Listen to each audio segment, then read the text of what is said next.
welcome back once again to After the Credits. So, in case you can't tell, I'm standing up because this room is huge and I have plenty of space. The camera's way in the hell over there, and I can actually kind of stand up and move around and do stuff.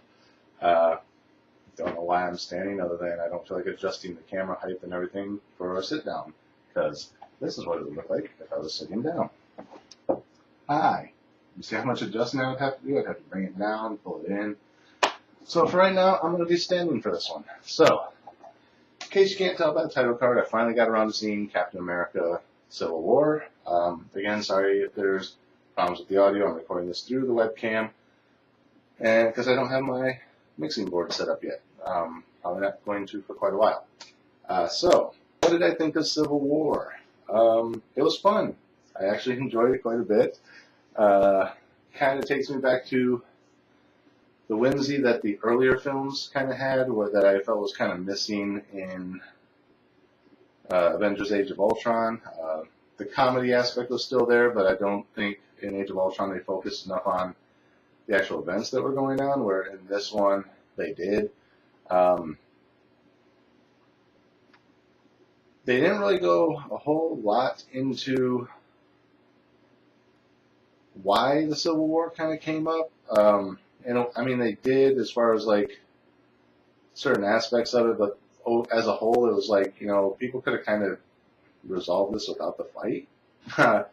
So, Captain America's aspect of the Civil War is basically General Ross from the Hulk movies comes back in. He's like, look, there's been a lot of damage done by you Avengers. We need someone to regulate you guys, and so on and so forth. And Captain America wouldn't be against that idea, except they want to turn it over to the UN, and the UN always has its own agendas. So he's like, well, what if we don't feel that we should be involved in something you want us to be involved in? We don't have the option to say no anymore, because now we're governed by a body, where if we're on our own, we can, choose what we want to get involved in for what we feel is right. And you can't argue his point. Tony Stark's side, Iron Man's side, is that he sees the amount of destruction they've caused, and he sees the negative impact it's having on top of the positive aspect. It kind of starts with this one woman who's like, my son was killed during one of your guys' events. Even though you saved all these people and the world and everything, there's still casualties. So Tony kind of has this, maybe we should be put in check type of thing going on, which kind of goes against the character we've seen develop for the first 3 Iron Man films, where he didn't want to be regulated by anybody. As the Iron Man suit, the military tried to buy it, and he's like, well, then it's just a weapon of destruction. I don't want that. So he was kind of maintaining control.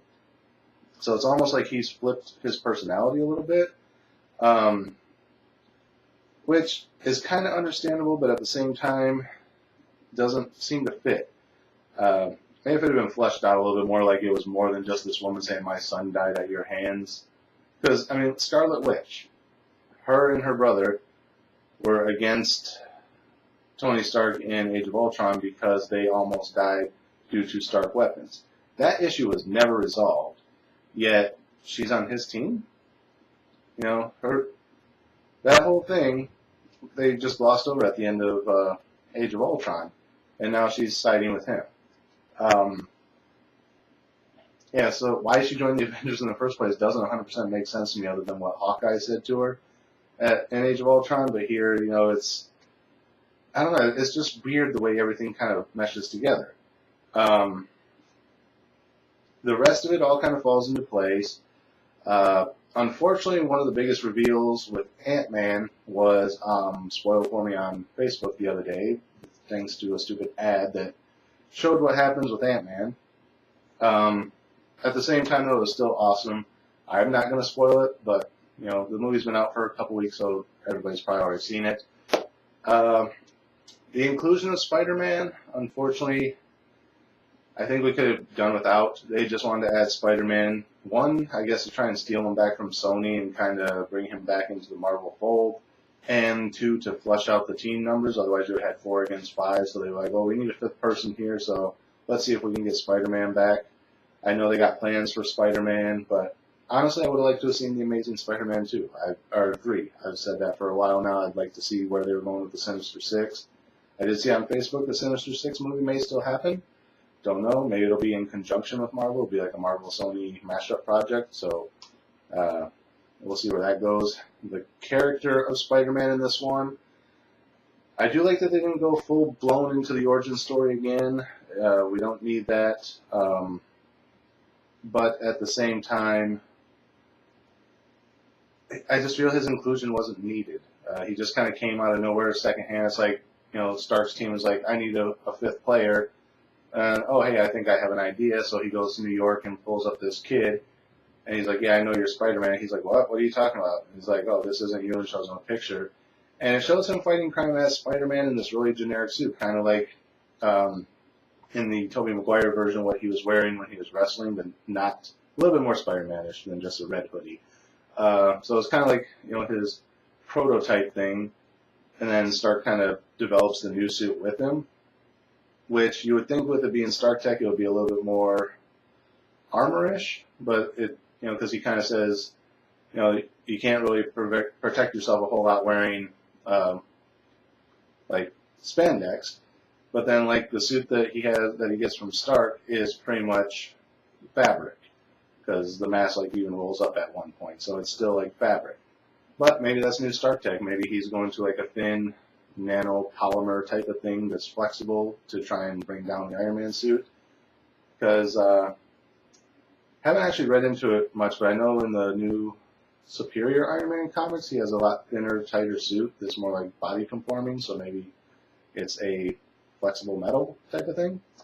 I don't know. I have a copy of it. I just haven't read it. So yeah, Spider-Man, his whole inclusion just really didn't need to be there. I would have liked to have seen him in his own movie from this aspect, kind of taking off from here, being, his movie. But I think a lot of what they were trying to do with Spider-Man was just wasted here. It needed to be in its own separate thing. So yeah, that's kind of my thoughts on Spider-Man. Not going to go too much into the details of the movie. I think it's kind of obvious what happens. Cap's trying to protect his friend Bucky from being destroyed because they think he's still working as Winter Soldier, although he's kind of just in hiding and hasn't been active. Cap goes to his defense. So because Tony Stark and a bunch of the other half of the Avengers signed this control contract, I guess, they're sent to apprehend them, and basically Cap's team is kind of war criminals at this point. So then, of course, you have the big battle, which I guess makes it sanctioned at this point. Both sides destroying an airport and whatever else becomes sanctioned under this new accord because they sent the Avengers in to fight the other Avengers. Yeah. So overall, it was fun.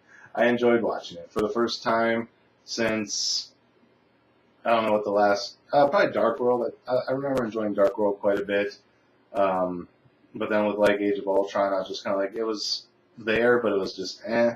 Now we're back to the fun aspect of, the previous films. Even like Guardians of the Galaxy, it was fun, but it was intense, and this is fun and intense all in one nutshell too.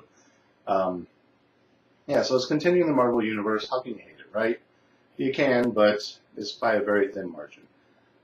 So that's it for this one. As far as a star rating on this, I would have to give it I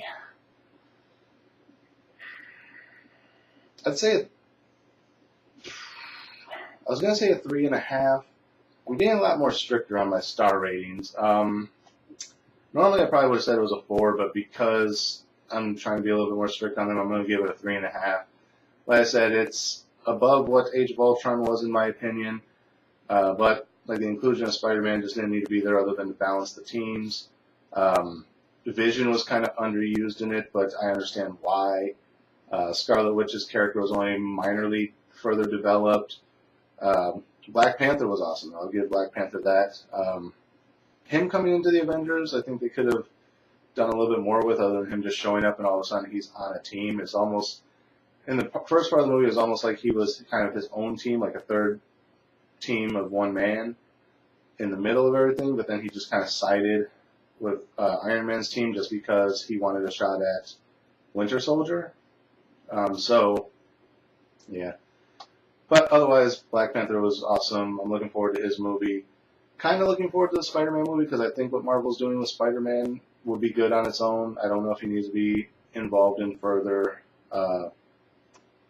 Avengers products. I did also see something recently on Facebook that we may in Spider-Man Homecoming be getting introduced to Miles Morales, so perhaps this Peter Parker is going to be killed off and then we'll get the Miles Morales version.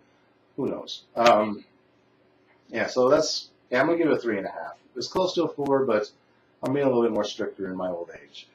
So that is it for this episode. Again, as always, thank you for watching. Remember to like, comment, rate, subscribe, and share the video. Links are in the description and up here in the corner if you're on YouTube.